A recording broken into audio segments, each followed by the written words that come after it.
Estaba presentando al abogado jefe, a don Juan Carlos Bello.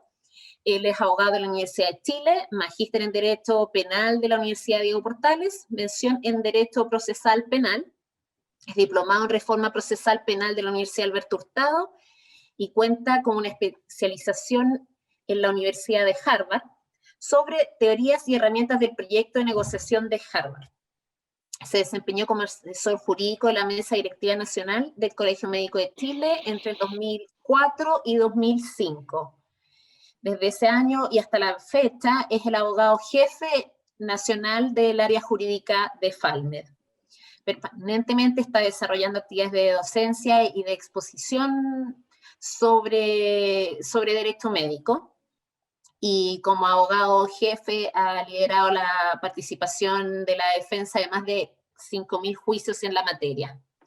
Así que, Juan Carlos, muy bienvenido y te agradecemos acompañarnos nuevamente en una de nuestras entrevistas. Muchas gracias.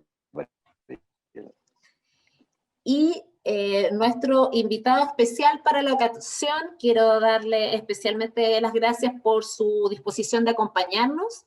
Me refiero al doctor Reinaldo Bustos Domínguez. Él es médico psiquiatra y además es abogado.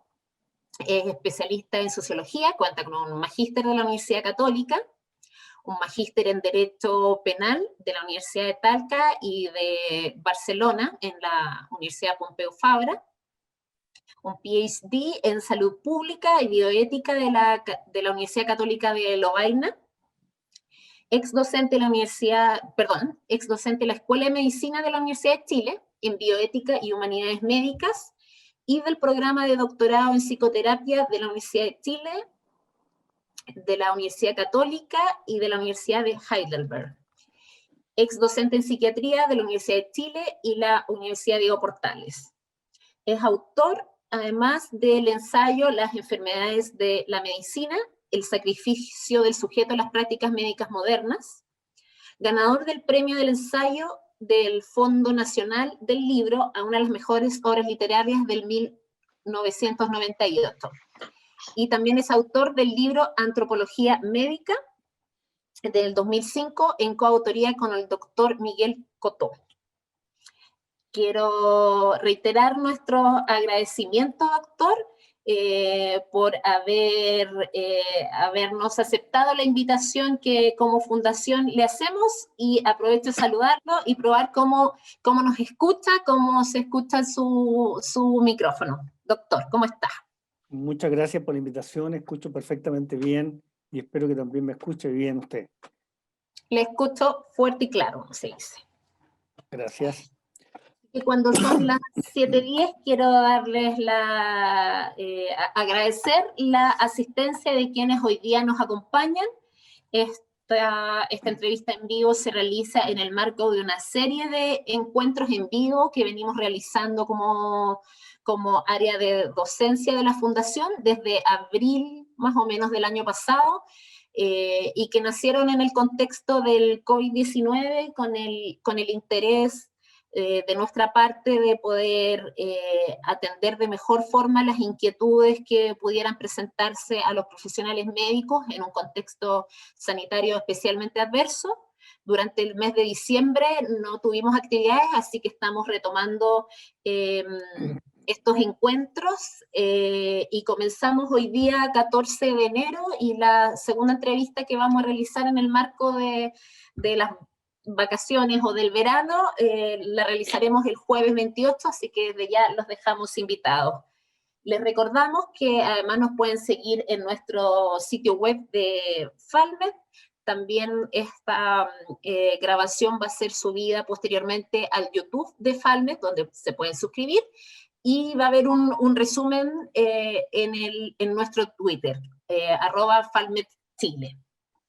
Muchas gracias por acompañarnos, y bueno, les quiero contar que el día de hoy, como ya les adelantáramos, la entrevista va a versar sobre si existe un nuevo modelo de relación médico-paciente a propósito del COVID COVID-19 y la pandemia que hemos atravesado como toda pandemia a nivel mundial, pero queremos saber cómo eso ha podido afectar a la relación que tienen los médicos con su paciente.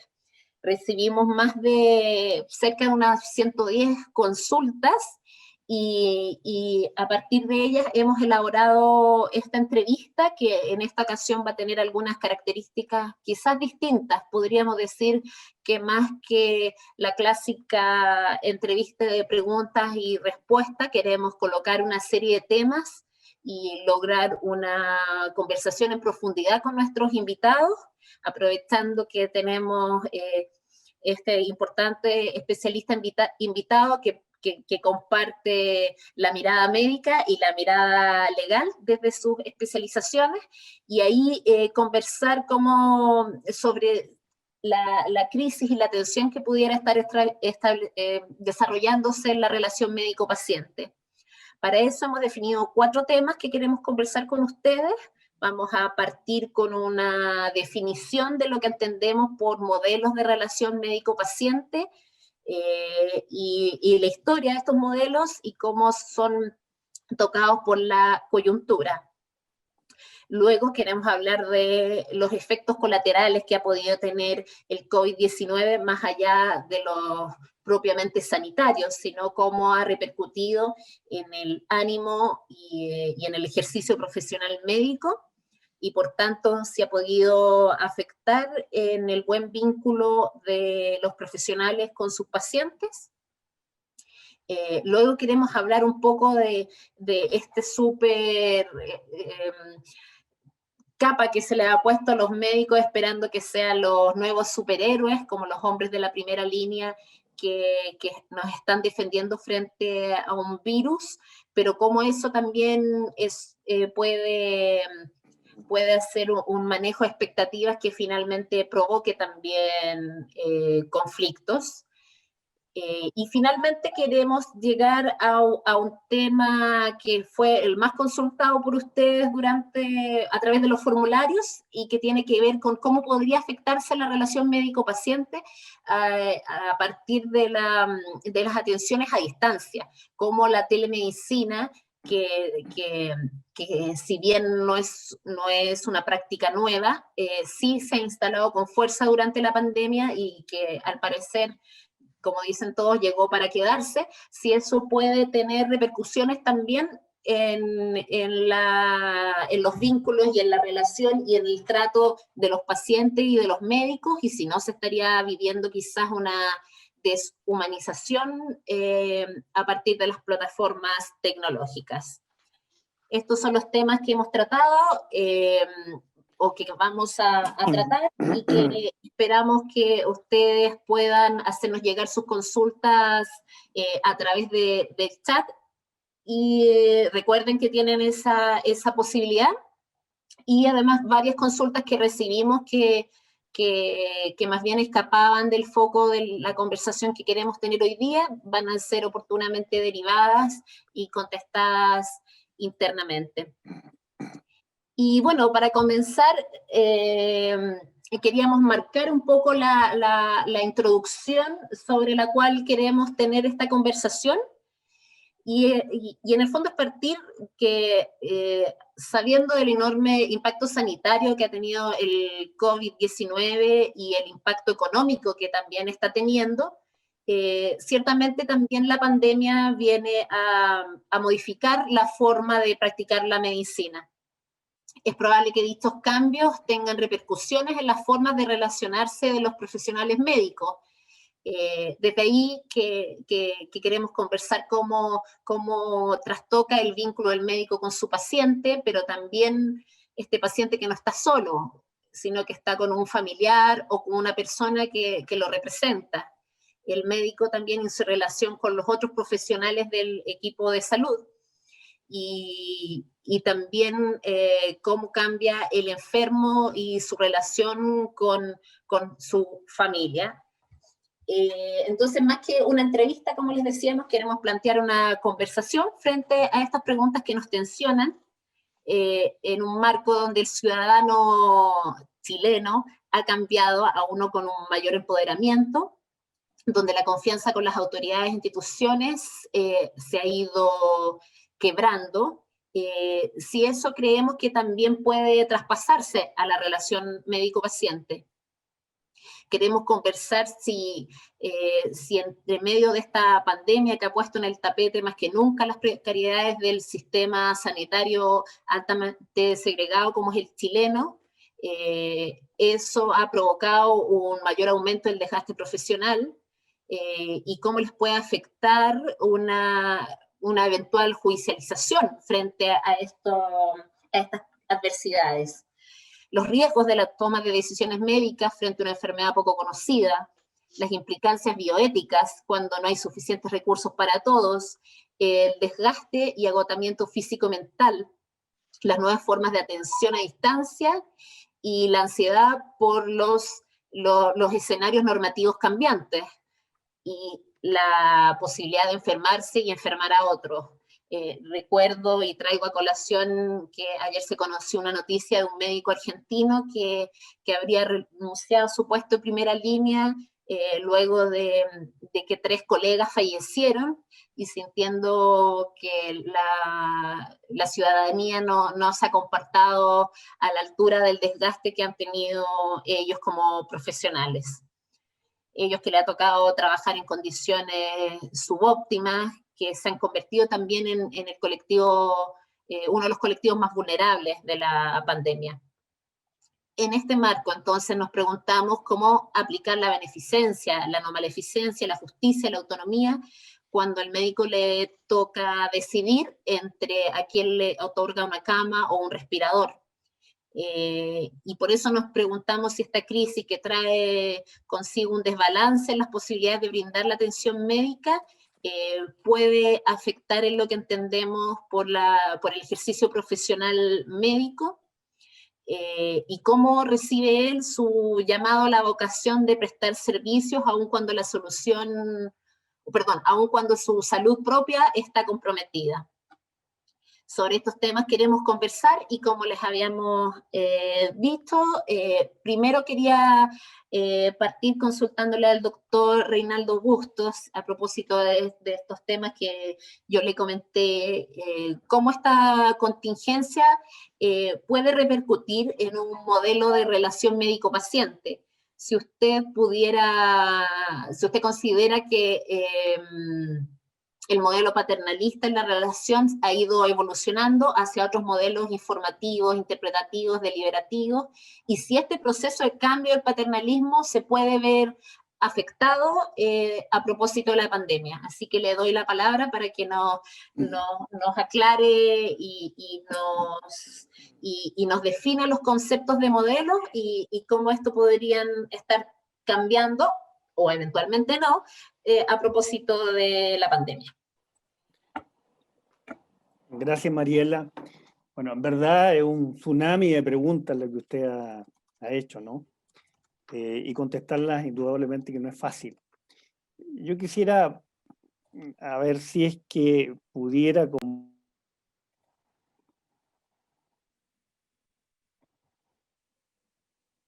Doctor, disculpe, parece que quedó muteado su micrófono. ¿Ahí me escucha? Se le escucha, perfecto. Ya. Para contestar la cantidad inmensa de preguntas que usted me hace, yo creo que tendríamos que partir diciendo primero que la relación médico-paciente es como el elemento central de la relación que vincula a un profesional con una persona necesitada de ayuda. Y definir si la pandemia está cambiando la relación médico-paciente implica para mí una necesidad de poder como descomponer esta relación de tal forma de ir entendiendo qué es lo que podría cambiar y qué es lo que se mantiene más o menos estable. La relación médico-paciente es una relación, en primer lugar, evolutiva. O sea, no es una relación que ha permanecido más o menos igual durante toda la historia de la medicina. Desde el nacimiento de la medicina científica, se instaura una forma de relación médico-paciente que es fundamentalmente basada en el conocimiento científico que va adquiriendo la medicina y el médico, y por lo tanto, digamos, en una sensación de que el médico tiene como la sabiduría y el conocimiento adecuado para resolver problemas de salud. Y en ese contexto el paciente era fundamentalmente pasivo en el siglo XIX, básicamente.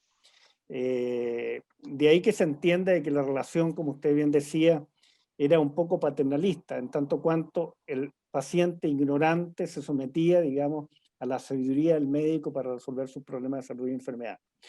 Esta relación, como les decía, ha ido mutando como el virus. Y ahora tenemos una relación un poco distinta. Tradicionalmente se ha conocido en la historia de la medicina modelos, entre comillas, consensuales, por ejemplo, donde a partir de determinar que la enfermedad es una enfermedad aguda, por ejemplo, bacteriana, el médico toma a su cargo el cuidado del paciente y el paciente obedece ciertas reglas como para mejorar y después reintegrarse, ¿no es cierto?, al funcionamiento total de la sociedad al trabajar, por ejemplo. Eso es en la perspectiva de Parson, que es un sociólogo funcionalista de los años 50. Y después, digamos, han surgido otros modelos, por ejemplo, lo que usted nombraba, deliberativo, eh, relacional, terapéutico, que apuntaba al hecho de que el paciente debería confiar en el médico, pero el médico también debería como aceptar las consideraciones que tiene el paciente en torno a su salud y enfermedad. Ahora bien, en Chile, yo creo que es importante precisarlo, este modelo ha ido variando en función de una serie de otras condiciones, de cambio de tipo socioculturales y económicos, básicamente. En primer lugar, la relación médico-paciente actual en Chile está estrictamente encuadrada dentro de un marco de tipo jurídico, administrativo y deontológico que es bastante conocido por todos nosotros ya de los años 80 en adelante.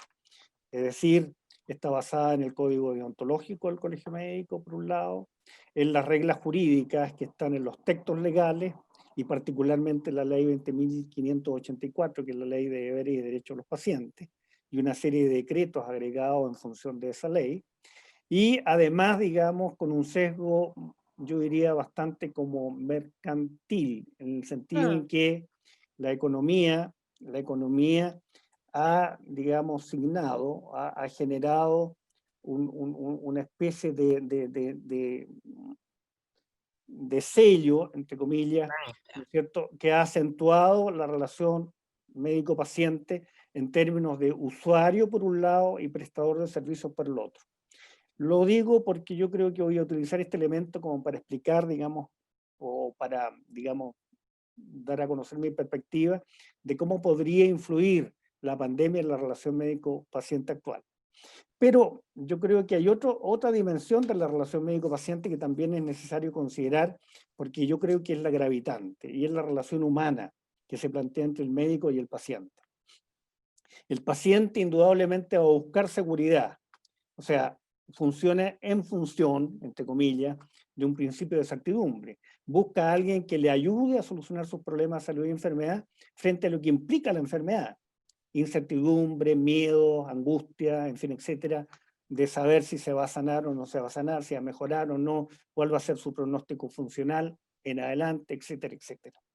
Y digamos, por lo tanto, basa, ¿no es cierto?, una confianza en el conocimiento del médico.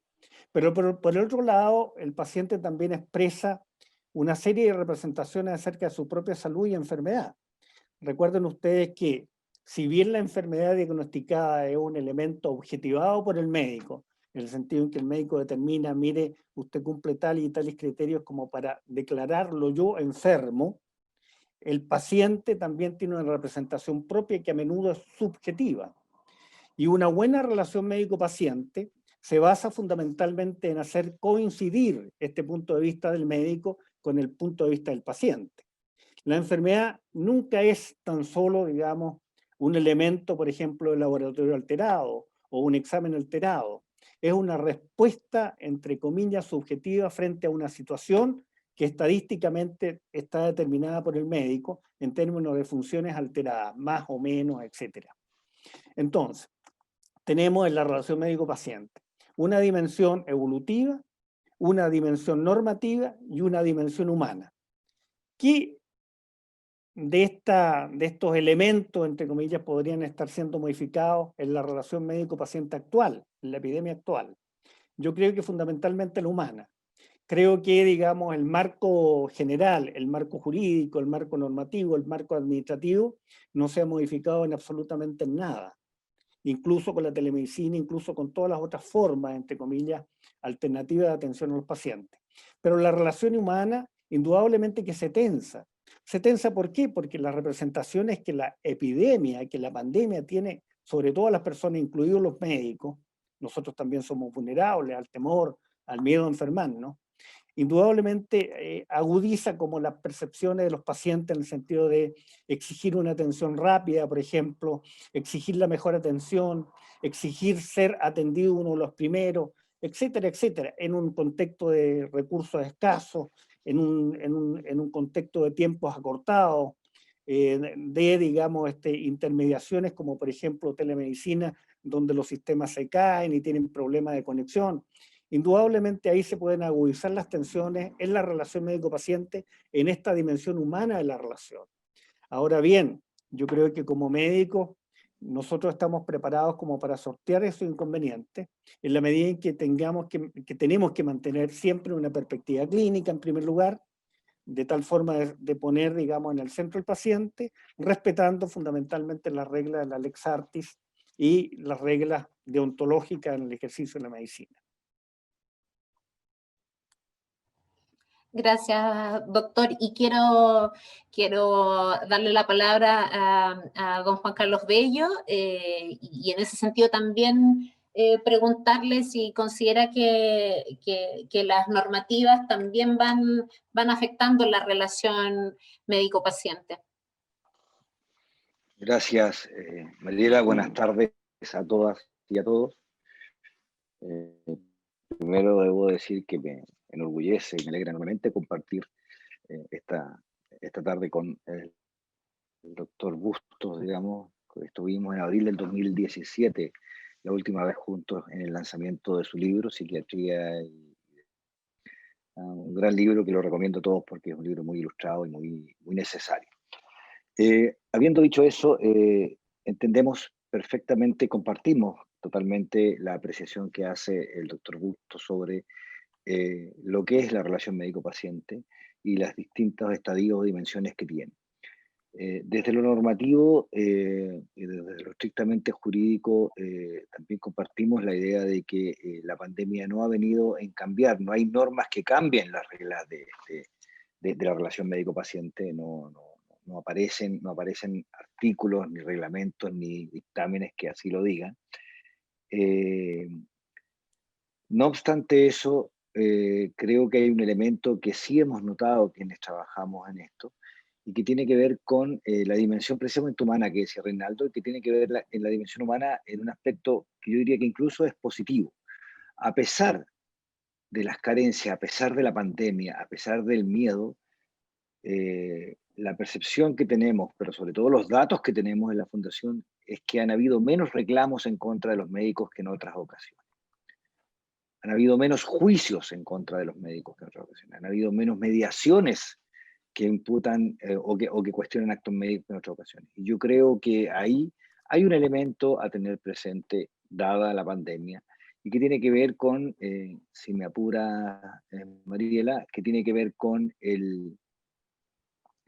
hay un reposicionamiento de la figura del médico en los ojos de la sociedad que antes de la pandemia no estaba tan a la vista, no estaba tan iluminado. Y creo que si uno analiza, digamos, las cifras, lo que nosotros hacemos, que en la defensa de los médicos por presunta malpraxis, nosotros podemos decir con algún grado de certeza, terminado ya el año 2020 y revisadas las estadísticas que tenemos, de que se ha disminuido el número de ingresos por presunto malpraxis en todas sus sedes, y que esa disminución tiene que ver, por una parte, con la situación de la pandemia, pero también tiene que ver, y así lo entendemos, con el reposicionamiento en el imaginario colectivo de la labor del hombre de blanco, como alguien que está en la primera línea, efectivamente, de esta lucha contra la pandemia.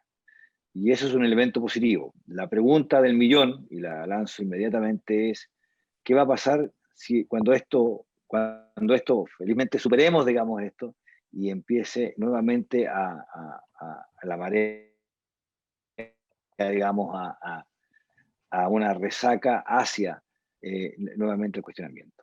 Eso diría yo respecto de tu pregunta, María. Gracias, Juan Carlos. Doctor, recogiendo lo que decía Juan Carlos respecto a esta quizás revalorización del rol del médico, ¿usted considera que esto podría venir aparejado de cierto paternalismo? O sea, pensando que a lo mejor era una etapa que parecía más superada, estaríamos en una etapa donde quizás los pacientes, perdón, tienen muchas expectativas puestas en el rol del médico como un salvador y un héroe de vidas, en un contexto tan incierto como es la pandemia, digamos. ¿Cree que coincide con eso o no, no sé, su apreciación? No estaría tan seguro. Yo creo que habría que matizar algunas cosas porque yo creo que la percepción que recoge Juan Carlos de, digamos, de cómo la población ha valorado el trabajo médico es muy importante y es muy cierta.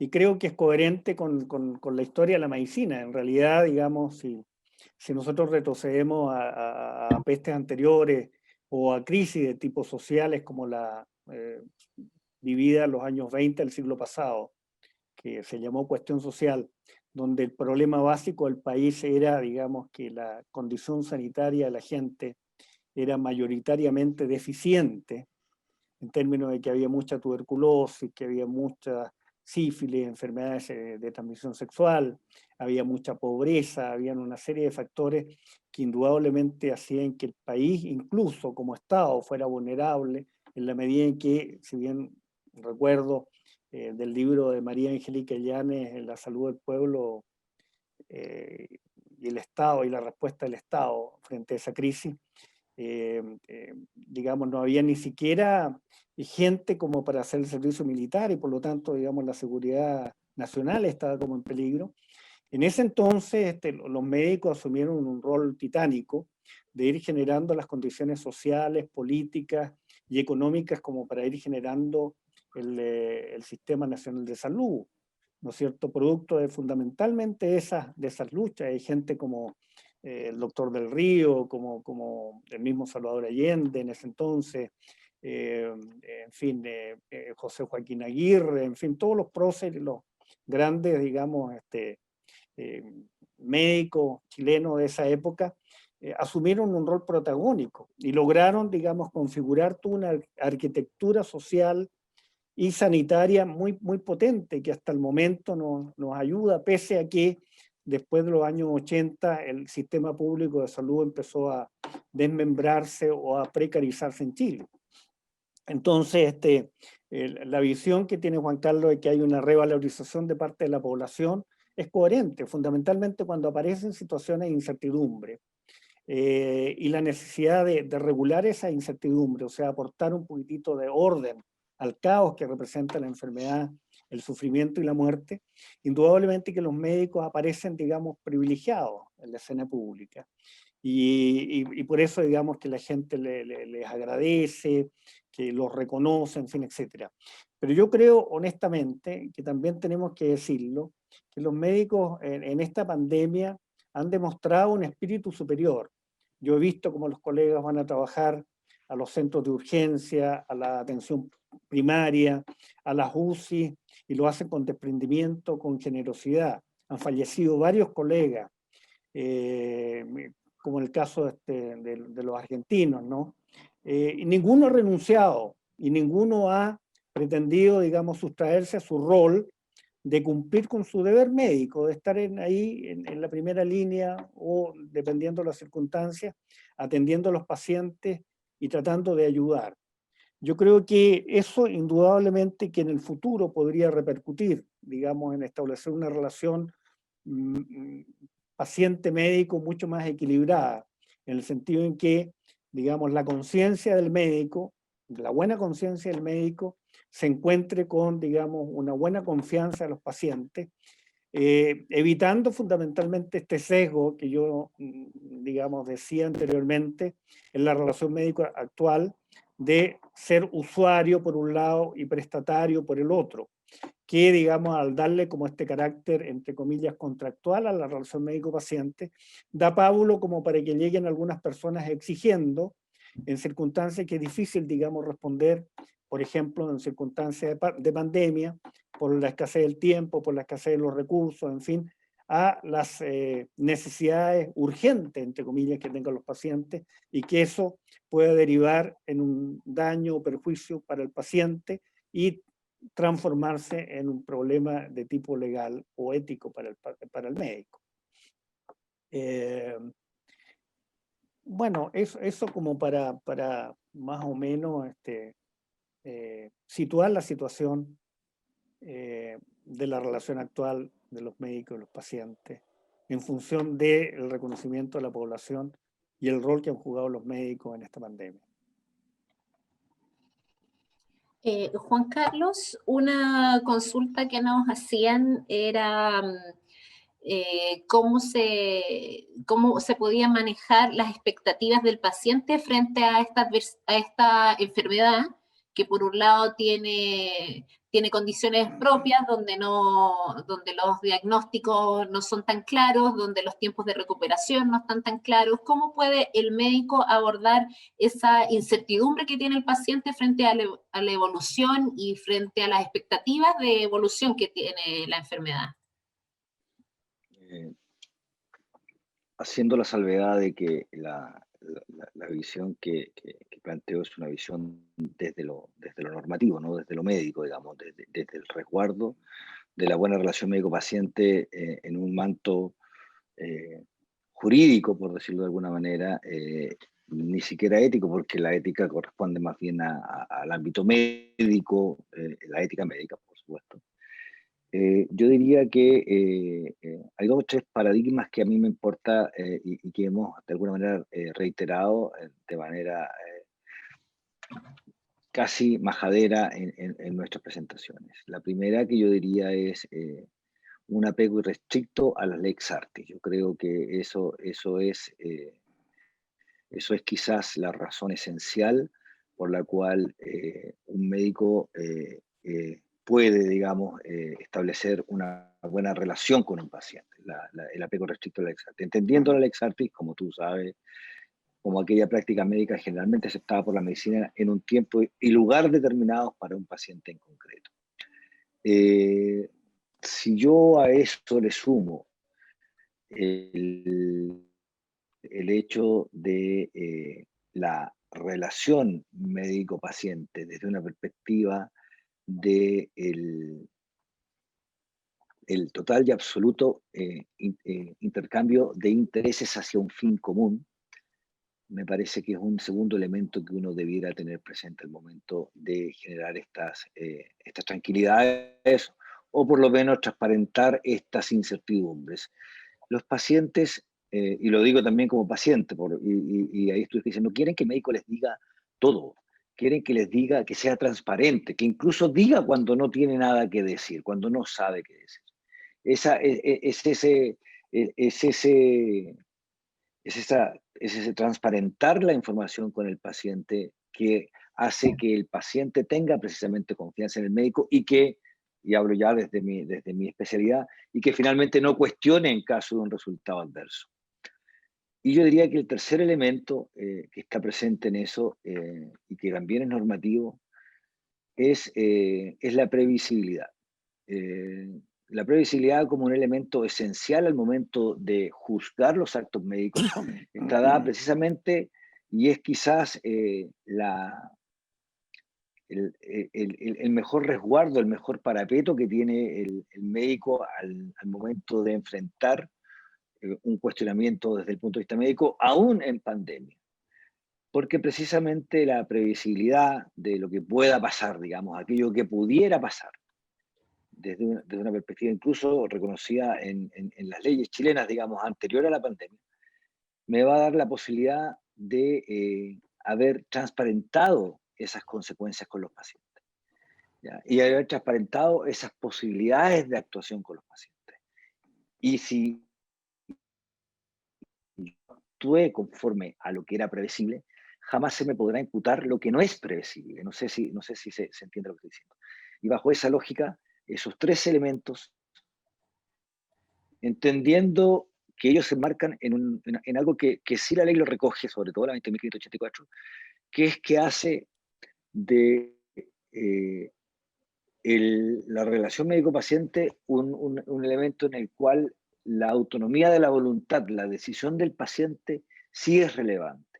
Sí es relevante y así lo releva precisamente la ley de derechos y deberes, de manera tal que incluso nos obliga, entre comillas, digamos, pero nos obliga a hacer presente el error aunque no se haya cometido daño, aunque no haya existido daño. Entonces, entendiendo esos tres elementos, la previsibilidad, la relación real, digamos, de transparencia de información y finalmente el apego restricto a la Lex Artis, yo creo que vamos a estar cubriendo muchas de las necesidades de nuestros pacientes y en consecuencia, a pesar del resultado que se obtenga, porque no siempre se obtiene un buen resultado, menos aún en pandemia, no vamos a encontrar no nos vamos a enfrentar a un cuestionamiento en el ámbito judicial, sino que en el mejor de los casos a una interrogante más bien de carácter amistosa. Eso es lo que estimo. Gracias, Juan Carlos. Y doctor, y siguiendo con estos conflictos que tensionan esta situación durante la pandemia, ¿cómo ve usted el compatibilizar, por un lado, el respeto a la autonomía del paciente, pero por otro lado, el problema social que implica la asignación de recursos cuando estos son escasos? ¿Cómo el médico se ve enfrentado a le entrego este respirador a este paciente o se lo entrego a este otro? Ambos tienen la autonomía y sus familias nos van a pedir, le van a pedir al médico o le van a pedir al sistema que a ambos les dé las mismas oportunidades de recuperación y va a estar en manos de una decisión médica algo tan difícil como asignar ese recurso. Ahí usted cree que está aflorando el principio de justicia como algo que está cobrando una relevancia especial durante la pandemia?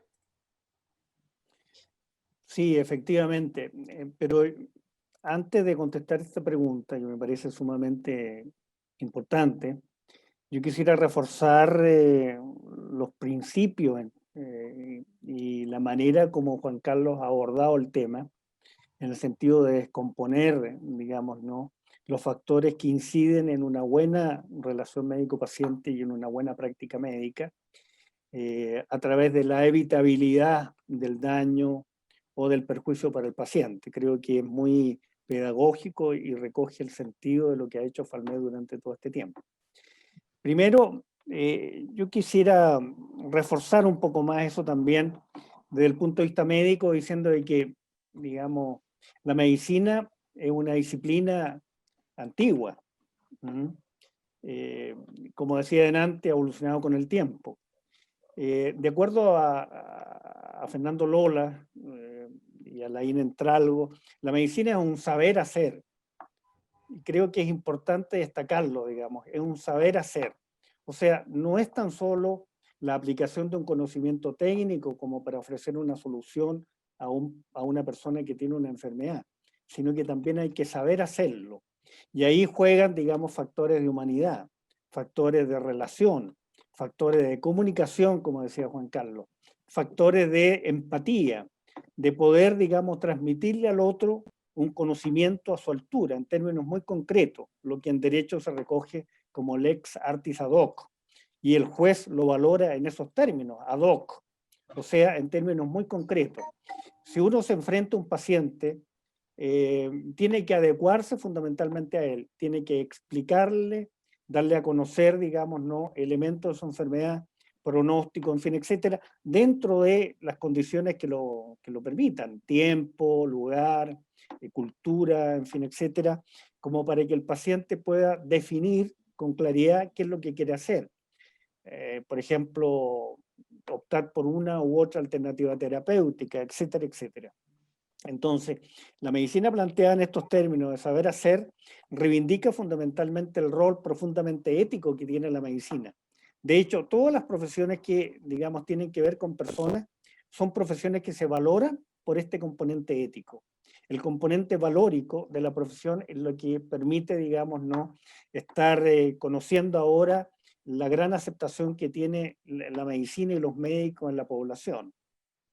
Entonces, mantener esa actitud, mantener, digamos, la perspectiva clínica en los términos gozados por Juan Carlos, mantener la Lex Artis y digamos, recogiendo los aportes que el derecho le ha hecho a la medicina a través de la ley 20.584, de exigirle al médico, explicarle al paciente y recoger su consentimiento informado, creo que es la mejor manera de prevenir problemas de tipo ético-legales en los médicos. Ahora, en relación a la segunda pregunta, indudablemente que es muy complicado, digamos, enfrentarse a una situación de un paciente que necesita, por ejemplo, un respirador en el contexto de una pandemia con recursos escasos. Ahí se me ocurre, yo no soy clínico y no trabajo en las UCI, por ejemplo, que hay protocolos bien establecidos como para, de una u otra manera, definir quién llega a la UCI y, digamos, cuando llegue a la UCI, quién sigue en la UCI y quién no, en función de criterios médicos y criterios clínicos y criterios éticos, conversados con la familia, conversados fundamentalmente también con, digamos, el equipo terapéutico que trata a sus pacientes, con, digamos, ojalá un comité de ética, de tal forma que el médico nunca esté solo para tomar una decisión, por ejemplo, de interrumpir un tratamiento, y, digamos, aceptando las sugerencias de adecuación en términos terapéuticos para algunos pacientes que en realidad, digamos, algunas veces ya no tienen muchas posibilidades de vida. Entonces, todos esos criterios médicos tienen que estar de una u otra manera conocidos, tienen que ser reconocidos por la gente, o sea, hay que transmitirlo, digamos, con honestidad y con claridad, y delimitando las responsabilidades correspondientes, porque si yo soy médico y estoy, digamos, en una unidad de cuidado intensivo, donde no tengo los medios suficientes como para, me imagino que, y de hecho, digamos, jurídicamente si uno lo puede hacer, tiene que representar a la autoridad respectiva, en términos administrativos, lo que está ocurriendo como para que la autoridad, digamos, reclame, ¿no es cierto?, ayuda pertinente para la solución de esos problemas. Todo está, de una u otra manera, digamos, más o menos preestablecido desde el punto de vista jurídico, y la adecuación de todas las normas jurídicas, tanto generales como específicas, o sea, elementos administrativos, de tipo jurídico, en fin, se han ido como modificando y flexibilizando en función de tratar problemas de calamidad pública, como es una epidemia. Entonces, hay resguardo para los médicos para que actúen, digamos, con calma y con tranquilidad, y al mismo tiempo con confianza de que su hacer clínico, si corresponde fundamentalmente a lo que decía Juan Carlos, respeto a la Lex Artis, respeto fundamentalmente a las normas éticas y deontológicas, no tendrían por qué generar, digamos, problemas en ellos, en su actuación propiamente tal. Como decía Juan Carlos, no todos los daños o todos los perjuicios son castigables. Hay, digamos, situaciones impredictibles, por ejemplo, o imprevisibles. Entonces, lo que yo diría es que los médicos tienen, así como Juan Carlos habla de previsibilidad, prevenir. O sea, nosotros usamos el concepto de prevención. En medicina, prevención es, digamos, tratar de eliminar los distintos elementos que pudieran configurar, digamos, una situación peligrosa desde el punto de vista de la responsabilidad médica. En derecho se habla de previsibilidad, o sea, nosotros tenemos que prever que algunas cosas podrían suceder. Por ejemplo, si yo soy anestesista y estoy, digamos, atendiendo a un paciente que está complicado, después yo no lo puedo, digamos, derivar a una sala de recuperación sin ir a verlo, digamos, a la hora o a las 2 horas para ver cómo está, en fin, etcétera, y constatar, digamos, su evolución. Si es que fallo en esas cosas, indudablemente queda pábulo como para que después, si ocurre un daño en el paciente, pueda acusarse, ¿no es cierto?, el profesional de haber actuado con imprudencia, con negligencia o con cualquiera de esas cosas que los abogados como Juan Carlos manejan muy bien. Gracias, doctor. Juan Carlos, también me gustaría pedirte que quizás redundaras, pero nos apoyaras en los conceptos que el doctor se refirió y puntualmente en cómo los médicos pueden apoyarse de estos protocolos, de los comités de ética asistencial frente a este peso que implica tomar este tipo de decisiones, y si, según tu experiencia, o sea, por un lado, cómo pueden hacerlo, pero si según tu experiencia los médicos los ocupan, ¿crees que a lo mejor no los ocupan tanto y aprovecharías esta instancia para decir, ojo, acá están, ocúpenlos, esto les sirve para ustedes para protegerse en lo legal, pero también de alguna forma en lo emocional? Juan Carlos. Sí, te perdí un poquito ahí en alguna parte, pero entiendo que la pregunta va asociada a la decisión final, digamos, a la decisión en situaciones complejas y la evaluación jurídica que se hace de esa decisión. A ver, lo primero, yo quiero tomar estamos tirándonos muchas flores con el doctor, pero quiero tomar un concepto que dijo el doctor Bustos, que me parece súper importante, que el médico jamás debe tomar una decisión solo. Ese es quizás, yo diría, ese es quizás el sustrato de fondo al momento de analizar una situación tan compleja como las decisiones en pandemia. Y para eso, estar solo no significa estar rodeado de personas. Estar solo significa que la decisión que tome tenga fundamentos y tenga acompañamiento en esa decisión.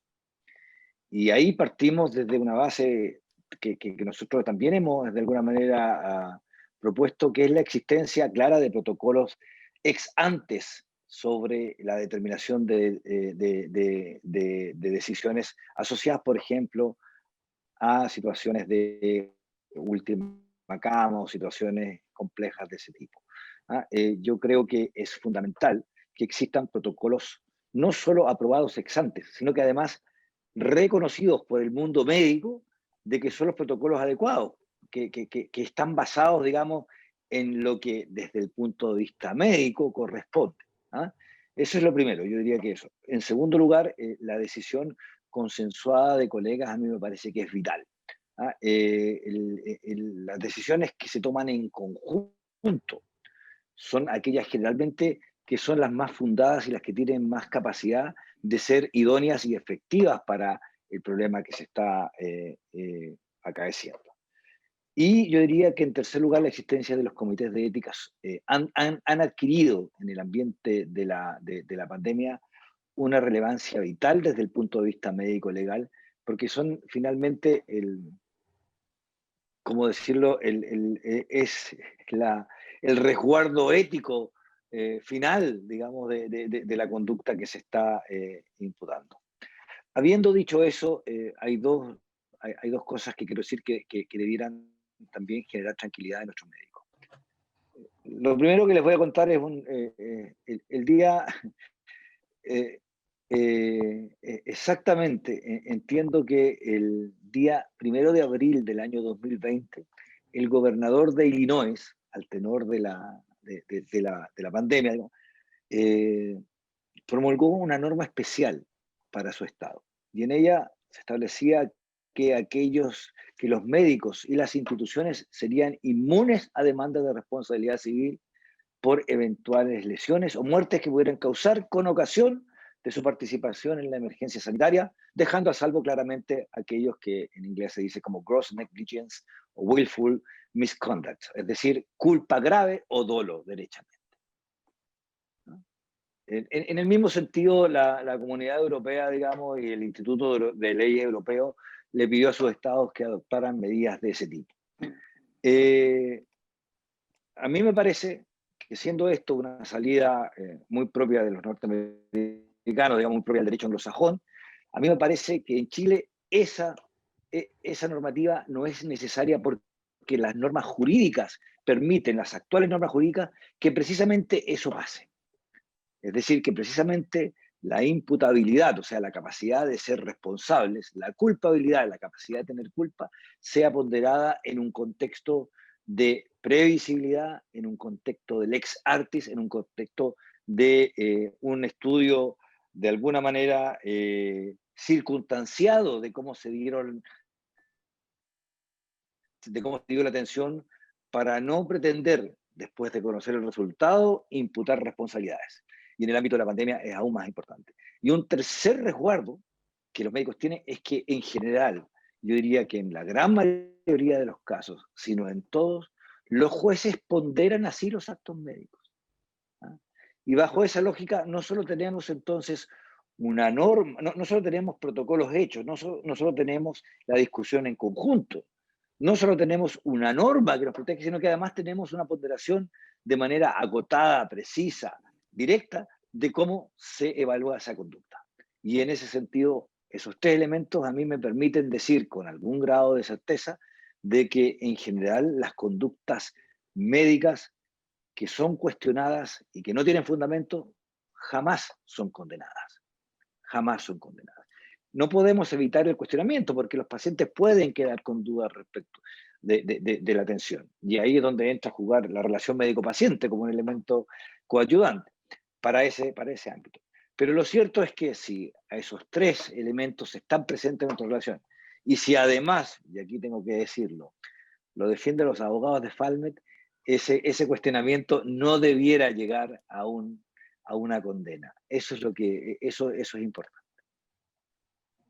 Gracias, Juan Carlos. Yo les voy a poner otro elemento social a la sopa para complicarla.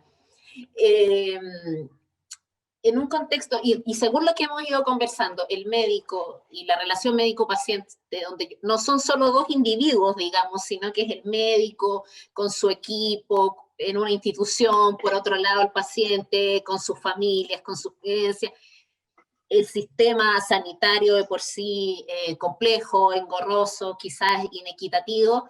¿Qué pasa con las confianzas? ¿Qué pasa con lo que nos dicen las encuestas, donde los ciudadanos no confían ahora en las autoridades, no confían en sus políticos, no confían en el sistema? ¿Creen que eso, doctor, y ahí aprovecho que usted también tiene especialización en sociología, cree que esa desconfianza también puede mermar en la confianza de la relación propia del médico-paciente?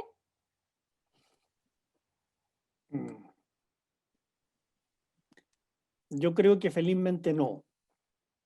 Creo que la ciudadanía está desencantada con las instituciones de distinto tipo, policía, política, parlamento, en fin, etcétera, porque de una u otra manera yo creo que esas instituciones se han alejado fundamentalmente de la población, son muy abstractas, discuten problemas que son, digamos, como estratosféricos y no vinculados fundamentalmente a las necesidades vitales de la población. Mientras que en la relación médico-paciente se juega la vida. La enfermedad de una u otra manera representa la idea cierta de la muerte, en cierto sentido. Por lo tanto, digamos, el paciente requiere de una atención mucho más cercana y el médico provee esas condiciones. Y así lo ha demostrado en el último tiempo. Yo creo que no es gratuito, entre comillas, que en época de pandemia las demandas judiciales, como dice Juan Carlos, hayan bajado. O sea, eso quiere decir que la gente está confiando en los médicos y se ha producido una especie de desplazamiento de esta relación con este sesgo que yo les hacía notar adelante, ¿no? De una relación usuario-prestatario, que es una relación contractual casi mercantil, entre comillas. Yo creo que la gente ha virado hacia la búsqueda de un apoyo, ofreciendo, digamos, su confianza al médico, y el médico ha sabido interpretar eso, acogiendo a los pacientes en su dolor y en su sufrimiento, y se ha producido como una relación más virtuosa. Creo que eso es muy importante. Además, yo creo que los médicos chilenos, y no es porque yo sea médico y chileno, yo creo que ejercemos, digamos, una medicina bastante prudencial, en el sentido en que actuamos como profesionales ayudando a deliberar, o sea, ayudándole al paciente a definir elecciones en torno a sus problemas de salud y enfermedad. Y eso yo creo que es muy significativo. Yo creo que la relación o el profesional hoy día, en la sociedad actual, no se define tanto por tener conocimiento, entre comillas, adquirido en la universidad, acreditados por el Estado, en fin, etcétera, y valoraciones académicas de esa naturaleza. Yo creo que se define por esta capacidad prudencial de ser capaz de acompañar a un otro en una deliberación fundante de decisiones que sean, digamos, conscientes para las personas. Y creo que, digamos, los médicos lo han hecho bien, creo que los jueces también lo hacen bien, como decía Juan Carlos, ellos ponderan como muy juiciosamente, muy prudencialmente la lex arte del profesional, la perspectiva clínica que él ha asumido. Ellos comparan fundamentalmente, digamos, esa actuación coherente con las normas abstractas del derecho y definen si se han ajustado o no. Y la mayoría, digamos, resulta ser ajustada fundamentalmente a esos criterios, en la medida en que nunca se prueba, digamos, culpa grave o dolo, que equivale fundamentalmente a la intención, pero absoluta, de dañar a un otro. Y los médicos, felizmente, no tenemos esas intenciones. Y doctor, muy brevemente, ¿usted es optimista o pesimista respecto a qué va a pasar con la población chilena frente a la vacuna? A propósito de la desconfianza que yo le mencionaba, ¿cree que va a ser una población que finalmente va a estar de acuerdo y va a aceptar la vacunación y que ahí los médicos pueden jugar un rol importante? ¿O la desconfianza puede también mermar ahí la buena política pública? Yo pienso que a pesar de que en nuestro país se estimula muchísimo la autonomía de la voluntad, o sea, la posibilidad de elegir uno por sí y ante sí, en situaciones de pandemia, y yo creo que queda demostrado, tiene que primar un principio de solidaridad. O sea, creo que la gente tiene que de una u otra manera pensar también en el otro. Y en la medida en que piensa en el otro, yo creo que tiene que asumir la responsabilidad de vacunarse, porque de esa manera se está protegiendo él, pero fundamentalmente también está protegiendo a los demás. Así que yo creo que en términos generales, entre comillas, nuestra sociedad debería ir virando de un principio de individualidad extrema a un principio de mayor solidaridad en todos los ámbitos. Y en el de la vacuna, por cierto, indudablemente que sí. Yo creo que ahí los médicos jugamos un rol pedagógico importante en la medida en que le manifestemos a la población de que la vacuna ha sido como un elemento sustantivo en la lucha contra las enfermedades infecciosas a lo largo del tiempo. O sea, la erradicación de la viruela, por ejemplo, la poliomielitis, o digamos otras enfermedades infectocontagiosas que se han logrado como superar en cierto modo a través de las vacunas, ha sido, digamos, una de las grandes adquisiciones de la medicina. Y la gente de una u otra manera lo reconoce, digamos, y lo sabe, lo conoce. Juan Carlos, y con esto quiero pasar a otro de los temas que de alguna forma, producto de esta conversación, se han ido ya tocando. Pero un poco era lo que habíamos llamado los efectos colaterales que puede tener en los médicos y los pacientes esta pandemia. Y quería saber, según la experiencia de Falmer, si esta duración de la pandemia prolongada y el agotamiento tanto de los médicos como quizás de los pacientes se ha manifestado en un aumento de las agresiones. Yo me acuerdo que en algún minuto previmos que podía pasar eso. Cuando recién comenzó la pandemia nos preocupamos harto por esta discriminación que habían aparecido en algunos condominios también, de que los médicos no podían entrar, etcétera. Ahora que ya llevamos más tiempo de la pandemia, ¿cómo evalúas tú respecto al tema que nos preocupa de las agresiones de los pacientes a los médicos? A ver, yo creo que en términos generales, más que la agresión, ha primado, como decía al principio, este reconocimiento en términos generales a los médicos. Yo tengo la idea de que la pandemia ha humanizado la medicina y ha humanizado a los médicos. Es una tesis que creo que que sería interesante estudiarla. ¿Por qué? Porque le ha puesto rostro al médico y le ha puesto rostro a la medicina en su esencia, que es la de salvar vidas, o sea, que es un poco el antiparadigma del mercantilismo que parecía que estaba campeando hasta antes de la pandemia.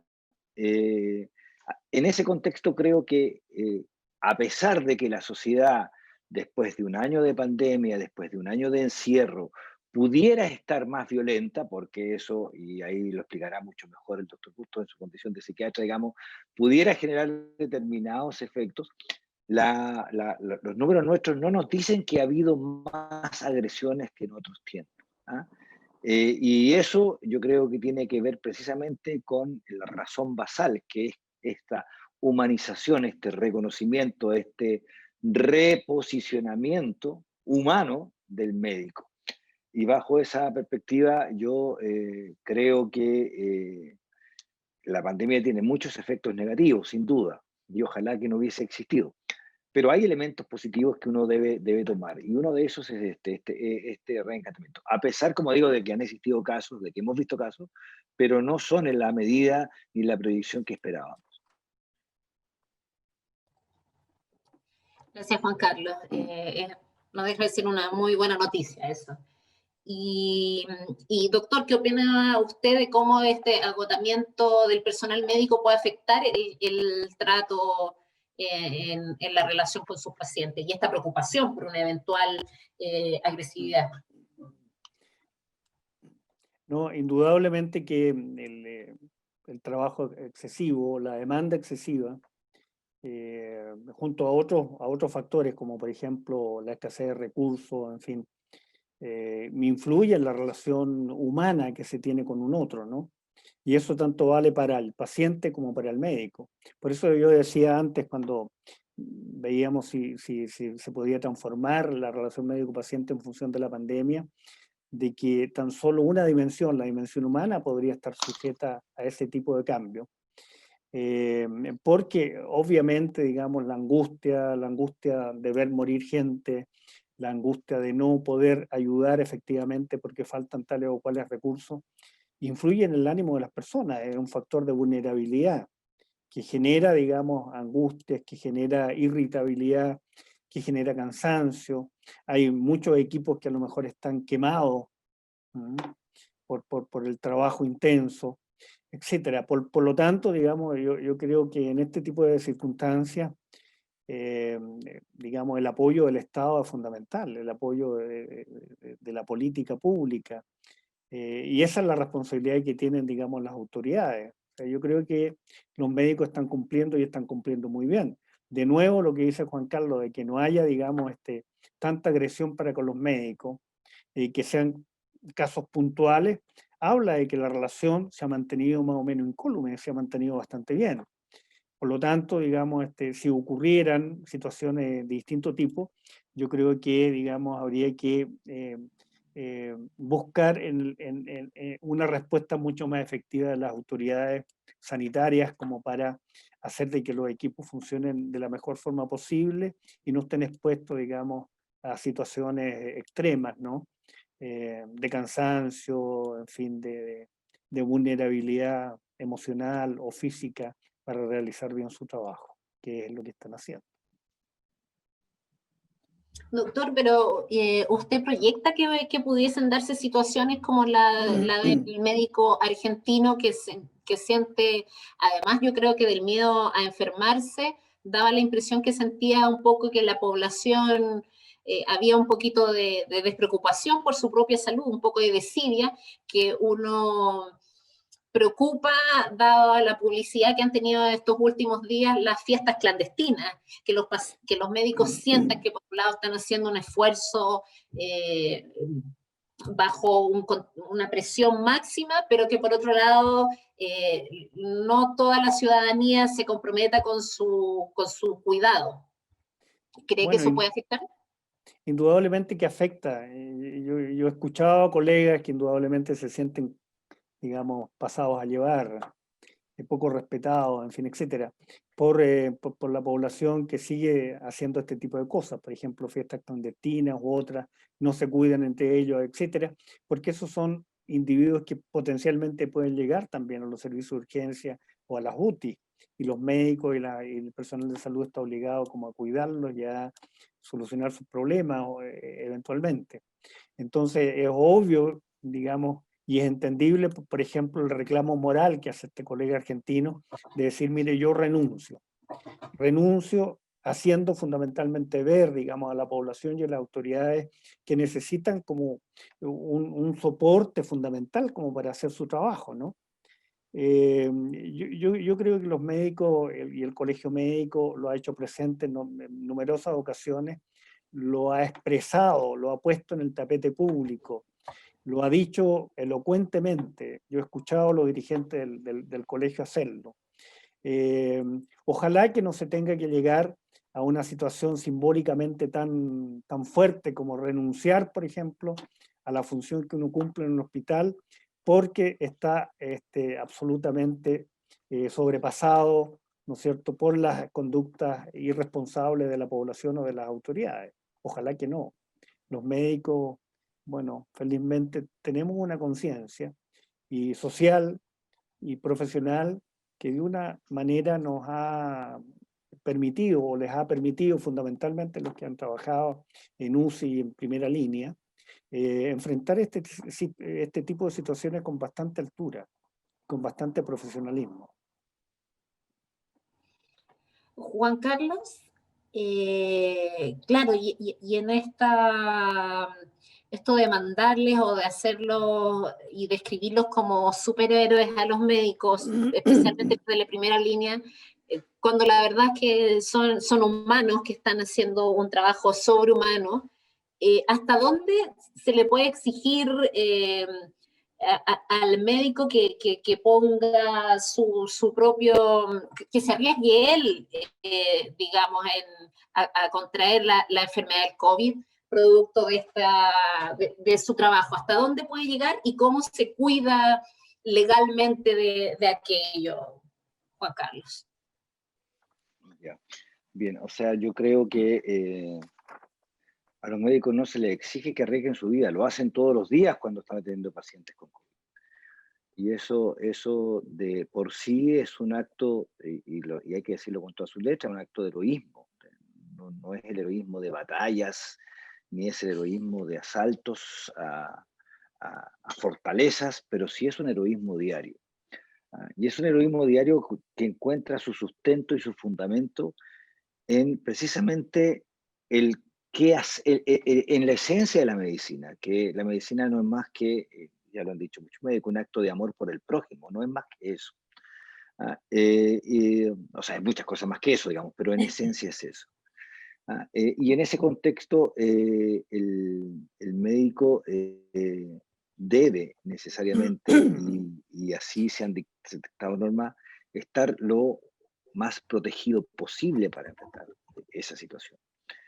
Y si lo está, no hay ningún problema porque está protegido. Cuando no está, serán las autoridades quienes deban responder por esa protección. Los EPP, aquellos grupos de riesgo, etcétera, tienen claramente un fundamento normativo cuyo sustento es cuidar a los que cuidan, cuyo sustento es proteger a los que protegen.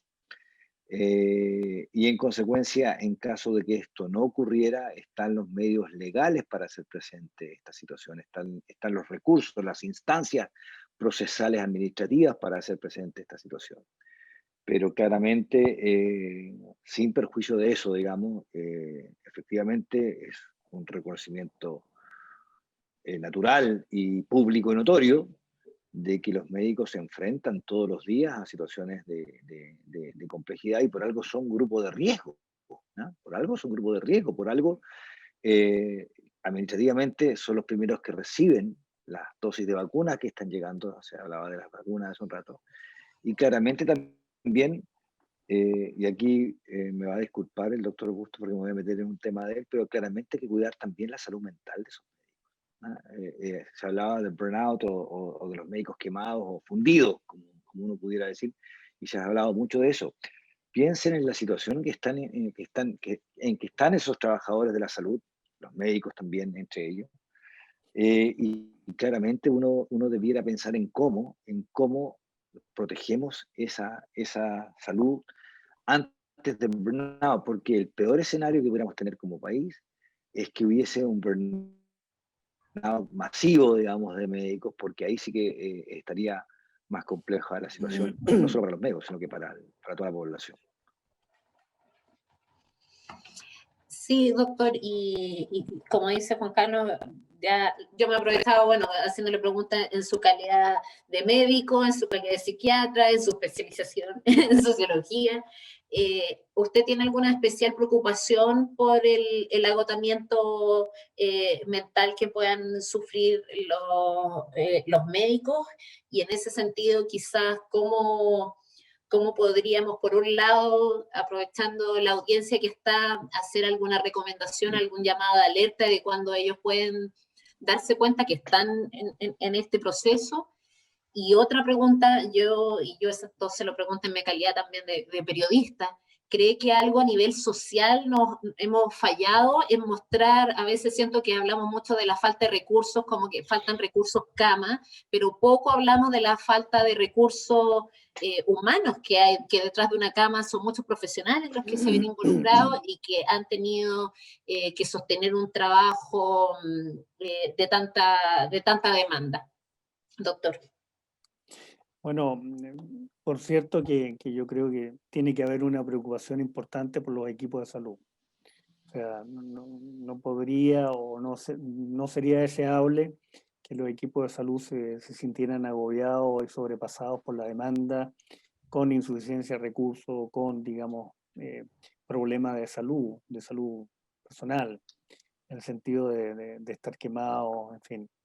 Yo creo que hay que precaver ese tipo de situaciones y corresponde a la autoridad precaverla, a la autoridad local y a la autoridad, digamos, a niveles superiores también.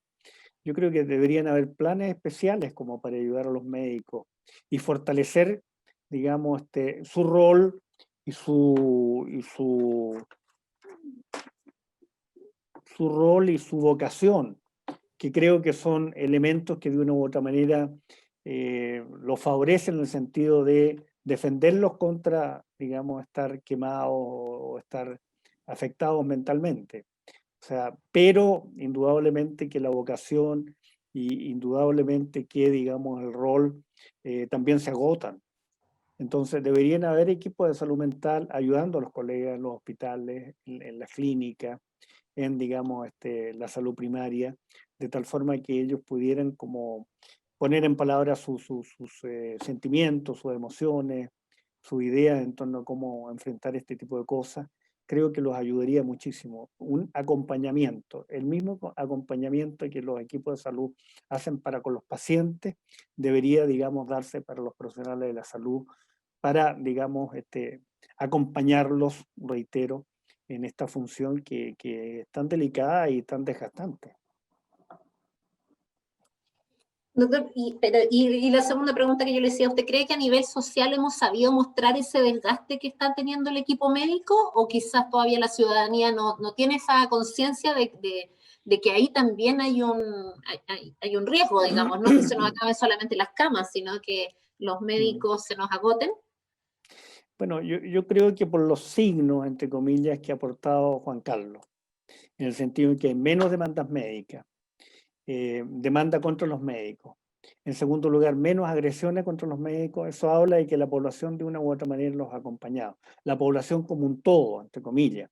Indudablemente que existen casos puntuales. O sea, yo creo que las noticias digamos, generan la impresión de que prácticamente todo el mundo está en rebeldía, todo el mundo está de juerga, todo el mundo está de fiesta, todo el mundo está, digamos, saltándose las restricciones sanitarias, etcétera, etcétera, etcétera.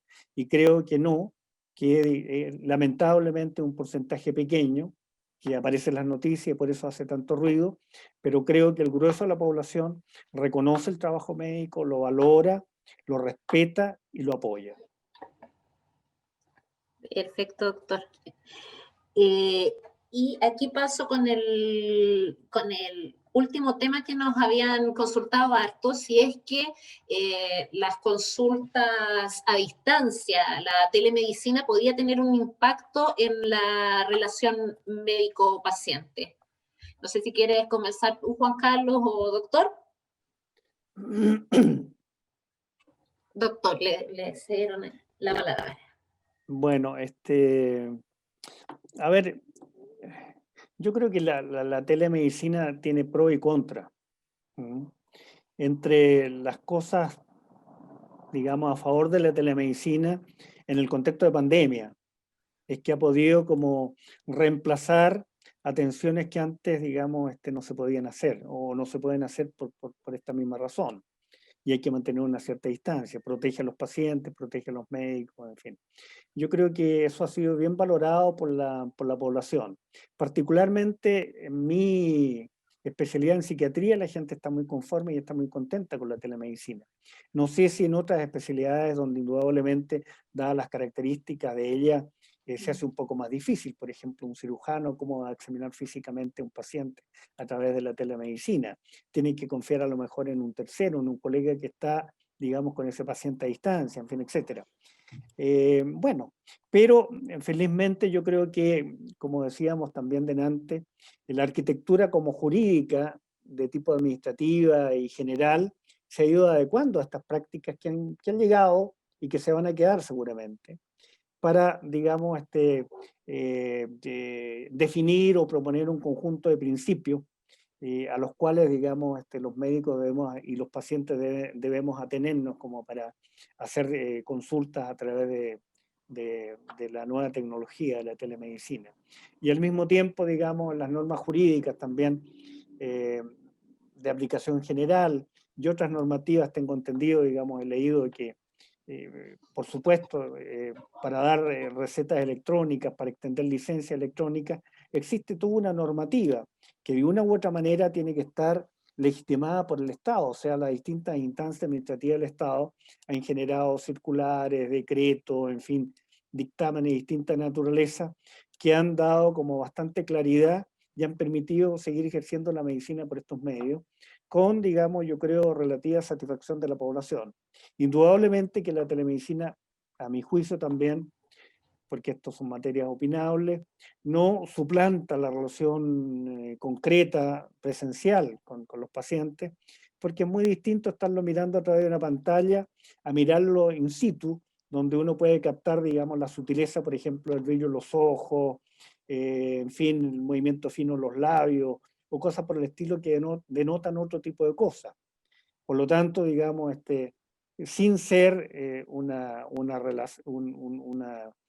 técnica absolutamente sustitutiva, yo creo que desde el punto de vista de, digamos, la complementariedad en momentos de pandemia, ha sido muy útil la telemedicina y está resguardada para los médicos y básicamente se preservan los mismos lineamientos que Juan Carlos ha definido.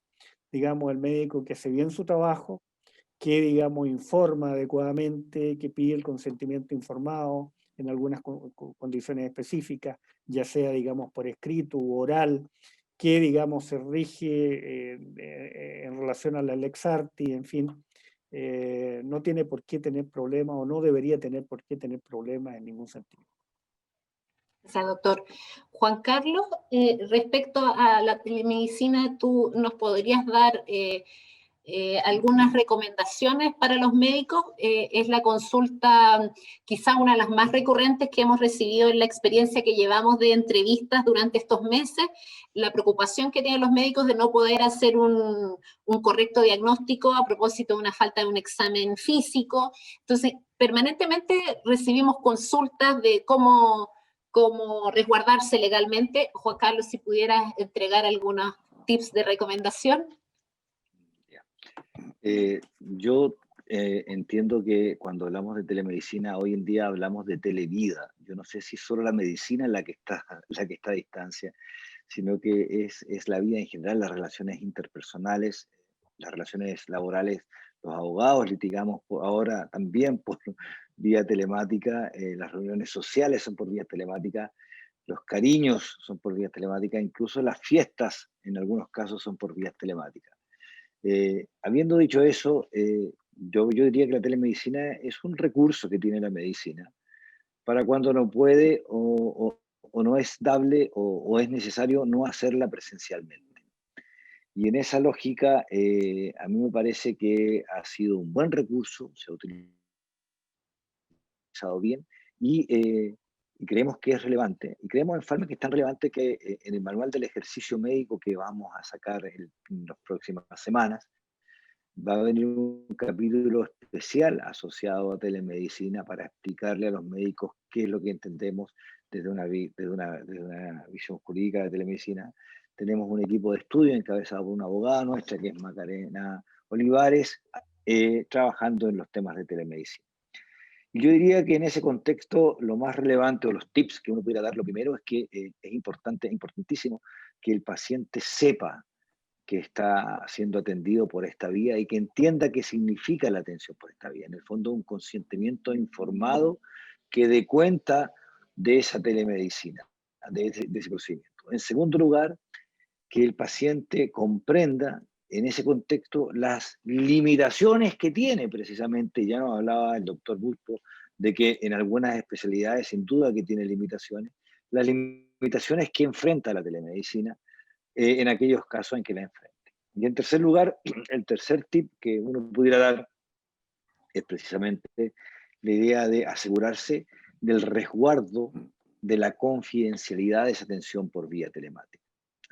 Si ustedes me apuran, esos son los tres elementos que hemos visto. Lo demás es precisamente entender que la telemedicina se hace en aquellos casos en que puede hacerse telemedicina. Indudablemente que realizar una cistectomía laparoscópica no es posible hacerla por telemedicina, pero sí entiendo que una atención psiquiátrica sí desde el punto de vista, y bajo esa lógica, usarla para aquellos casos en que es posible hacerlo, usarla con un consentimiento informado que dé cuenta de que el paciente entiende de qué se trata cuando se trata de telemedicina y las limitaciones que tiene, y en cuarto lugar, por supuesto, guardar la confidencialidad absoluta, digamos, el resguardo de los antecedentes de esa telemedicina. Gracias, Juan Carlos. Quiero pasar a un par de preguntas bien difíciles que nos pueden servir para ir concluyendo la entrevista. Y doctor, una consulta era, se la voy a hacer cómo le recibimos, una preocupación que nos hizo llegar un médico respecto a cómo humanizar la muerte de un paciente COVID. Quizá estamos permanentemente hablando de las muertes y detrás de eso hay personas y no sé si él considerará que los protocolos no son suficientes porque dice, ¿cómo podríamos ir más allá de simplemente entregar una bolsa sellada? Doctor, difícil la pregunta. Difícil, pero necesaria de plantear. El tema de la muerte, bueno, yo creo que la muerte también ha sufrido muchas transformaciones en la época moderna. O sea, la muerte, cuando yo era niño y vivía en un pueblo pequeño, la muerte era una fiesta, en cierto modo, digamos. Se moría un ser querido, digamos, lloraba esa persona, se le rezaba, en fin, pero se le acompañaba y lo acompañaba todo el pueblo. Mientras que ahora, con el paso del tiempo, la medicina, digamos, la muerte es un fenómeno solitario. O sea, la gente se muere solo en sus casas o solo en el hospital. En época de pandemia, peor aún, porque no puede ver a ninguno de sus seres queridos, no puede ser, digamos, abrazado, ni tocado, ni asistido en sus últimos momentos, en fin, no se pueden despedir. Es una situación dramática. Y humanizar la muerte en este contexto indudablemente parece tremendamente difícil por todas las razones que damos antes, ¿no? Falta de tiempo, falta de elementos, pero yo creo que los médicos tenemos que hacernos el tiempito como para acompañar un poco a la familia, como para explicar, como para acompañar a ese paciente, para humanizarla fundamentalmente estando, acompañando, de tal forma que esa muerte sea lo más serena y lo más digna posible. Yo creo que eso es lo único que humanamente podemos hacer. Gracias, doctor. Juan Carlos, ¿crees que la prevalencia del interés público por sobre el privado, que ha sido eje de la reflexión en torno a la pandemia, en el sentido de que ya no basta pensar en el recurso para la persona colectiva, sino que hay que pensar para la persona colectiva, dije para el individuo, y ahora hay que pensar en la colectividad. ¿Crees que pueda tener repercusiones médico-legales a largo plazo, a propósito que se viene una nueva constitución, por ejemplo, y el derecho a la salud va a ser un tema? Sin duda, yo comparto tu apreciación y tu pregunta. Creo que efectivamente el derecho a la salud, que ya antes de la pandemia era un elemento que estaba presente en la discusión social, por decirlo de alguna manera, la pandemia lo ha relevado aún más. Me parece que va a teñir, va a trascender en toda la discusión constitucional el derecho a la salud y el bien común, digamos, como un elemento esencial en esa situación. Yo diría que la pandemia, como decía hace un rato, humanizó la medicina y humanizó a los médicos que aparecían deshumanizados, desmercantilizó y también de alguna manera desindividualizó el problema, sino que lo transformó en un problema colectivo, donde las respuestas necesariamente son colectivas, donde el enfrentamiento del problema debe necesariamente ser colectivo. Nos recordó que somos comunidad, no suma de individuos. Y yo diría que eso es también un elemento o es una derivada positiva de la pandemia. Si bien comparto con el doctor y con Ray Bradbury de que la muerte es un asunto solitario, lo cierto es que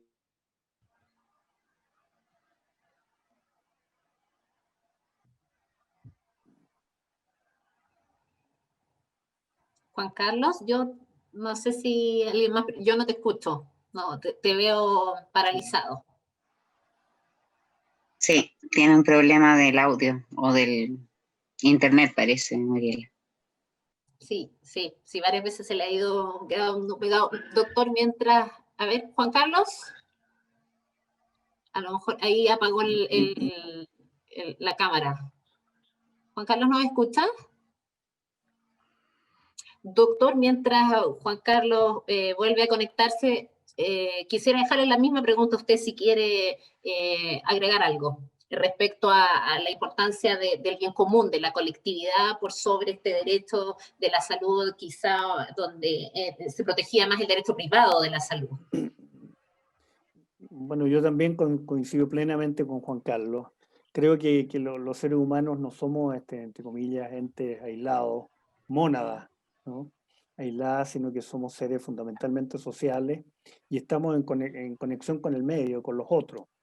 Vivimos en una comunidad y yo creo que lo que más nos aporta fundamentalmente esta pandemia en términos positivos, entre comillas, es darnos cuenta de que somos precarios frente a la enfermedad, al sufrimiento, precarios frente a la muerte, y que tenemos que ser solidarios, tenemos que, por lo tanto, como médicos, participar en la gestión a lo mejor de un sistema sanitario que sea mucho más inclusivo, que sea mucho más universal, que sea mucho más solidario también, que sea, digamos, que por lo tanto los médicos tenemos que tener un poco más de incidencia en las políticas públicas que se gestan en el país. Yo tengo la impresión de que la salud y la educación son, digamos, eslabones básicos para toda sociedad, son elementos intermedios que de una u otra manera ayudan a estabilizar las sociedades y, digamos, ayudan a la democracia y ayudan, digamos, al bien común en términos muy importantes. Por lo tanto, digamos,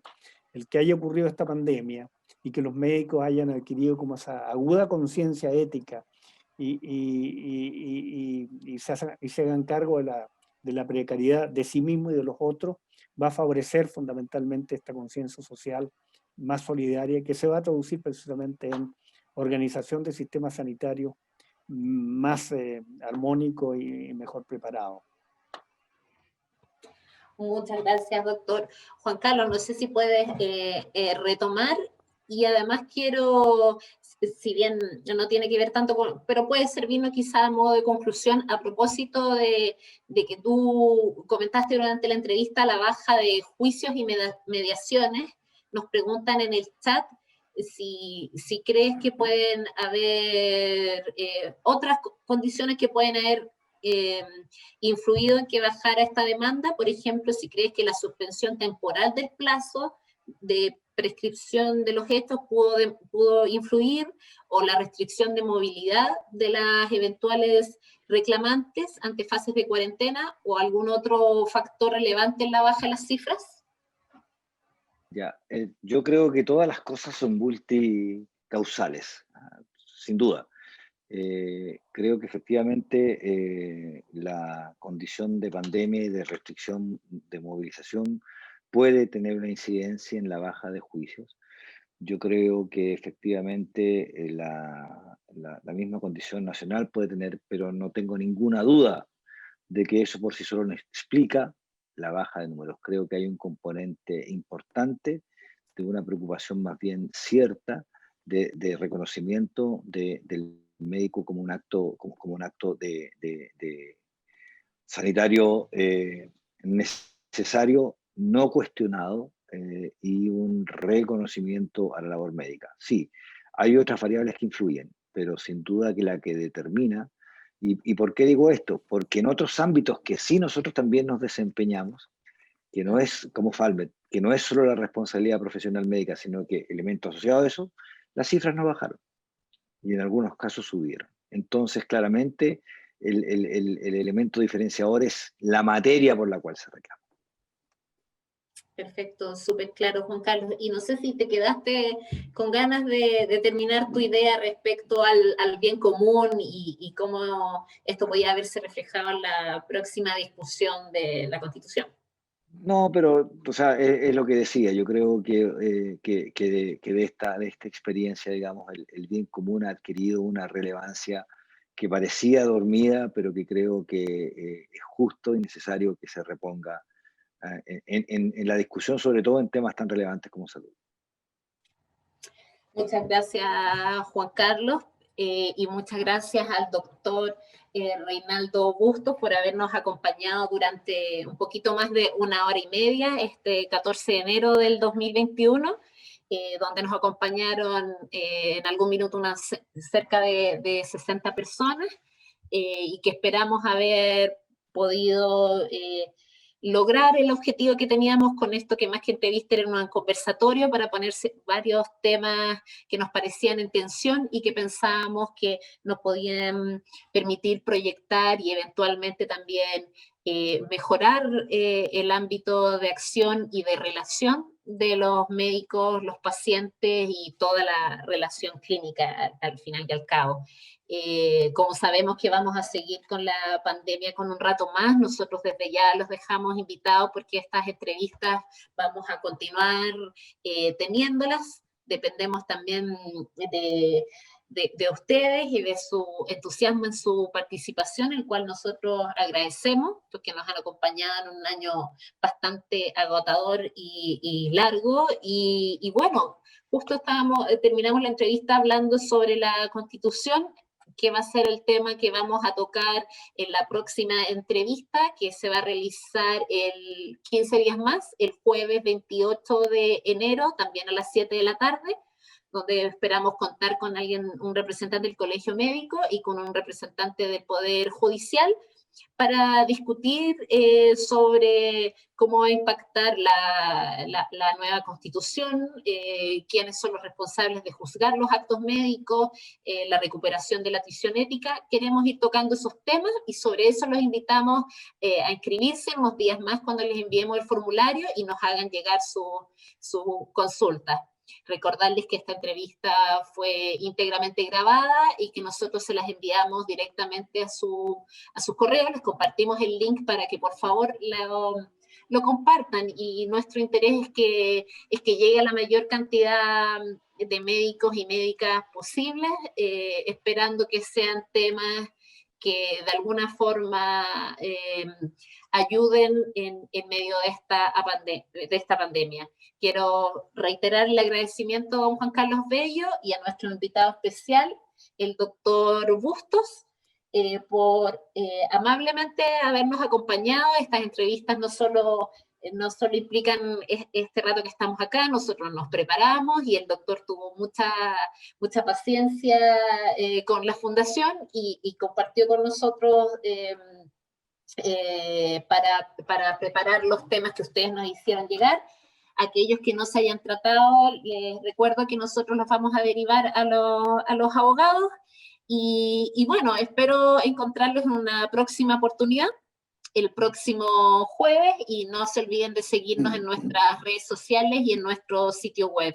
Espero que ustedes y los suyos se encuentren muy bien, estén bien de salud y, como lo hemos comentado, apoyarnos entre todos en frente a todo este desgaste emocional que está dándonos vuelta. Así que acá está la fundación y esperamos encontrarnos en 15 días más con ustedes. Muchas gracias. Gracias. Buenas noches. Gracias, buenas noches. Gracias, doctor. Un abrazo. Gracias, doctor Busto. Un placer. Gracias, Juan Carlos, a ti y a Mariela también. Gracias a ambos. Muchas gracias.